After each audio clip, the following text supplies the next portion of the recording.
La France est partie un peu plus tard que les Anglais, comme je disais. Donc, en 2014, la France a lancé le plan de transition numérique du bâtiment.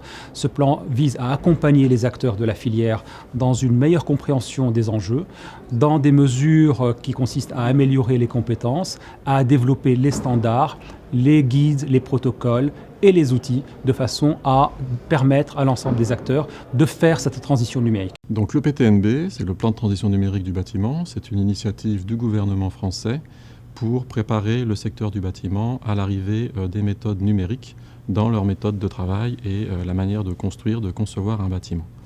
Je dirais l'objectif général du PTNB, c'est vraiment massifier l'usage des méthodes numériques, de la maquette numérique, du BIM, chez tous les fabricants, tous les industriels et tous les professionnels de manière générale du secteur du bâtiment.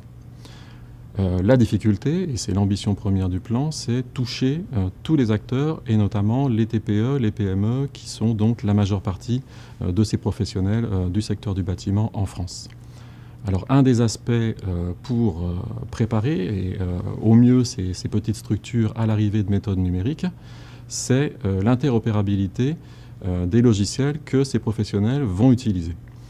L'interopérabilité de ces logiciels, ça leur permet d'échanger facilement, de manière fiable, les informations qu'ils apportent à la maquette numérique et lors d'un processus BIM de conception, de construction d'un ouvrage. Ça passe par une méthode standardisée de description d'un ouvrage. Comment est-ce qu'on fait pour, dans un outil utilisé par un professionnel, décrire un bâtiment en décomposant ce bâtiment en parties d'ouvrage, ce qu'on appelle des objets, et puis comment est-ce qu'on fait pour décrire chacun de ces objets avec un certain nombre de caractéristiques techniques qui vont être utilisées par les professionnels pour apporter leur expertise au sein de ce projet de bâtiment.